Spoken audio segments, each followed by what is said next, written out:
So let me start off by saying that I think I understand what you're driving at, and I will concede that reality is not theory-laden, okay? That theories are completely within the human consciousness, within our human minds.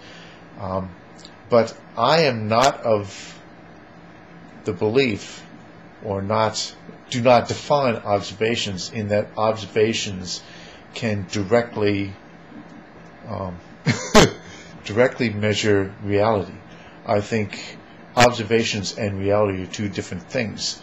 You know, if you're talking about raw sensory data or something like that, well, maybe in some way you could claim that the raw stimuli the raw stimuli is not theory laden, but we do not count raw stimuli as being an observation. To me, an observation is a statement of fact, and a statement of fact has to have some theory behind it in order to understand how to frame the observation in a way that makes sense.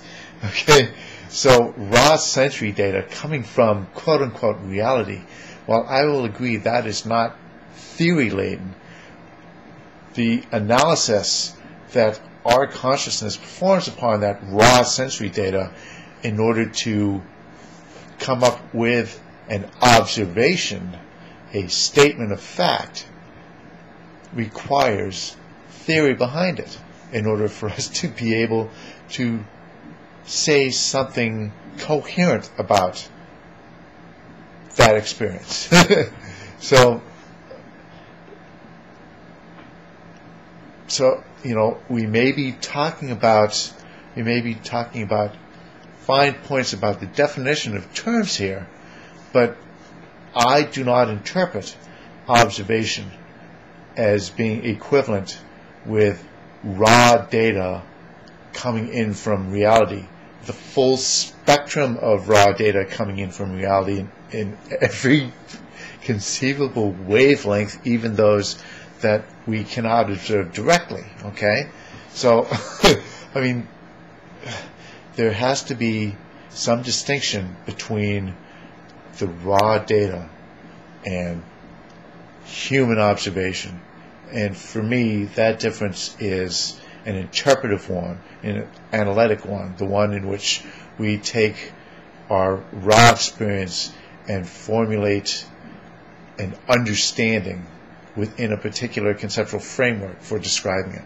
So that to me is an observation, and I think that was the main point of pragmatism, is when you bring human consciousness into it. Human consciousness is always theory driven. It's always working with abstracts, always, and to avoid working with abstracts is to lose all comprehensibility, that we cannot directly understand reality as it is. We can make no sense out of raw sensory data at all, and it renders observation impossible. Without a conceptual framework, observation is impossible. So that's that's where I'm coming from. So anyways, that's all for now.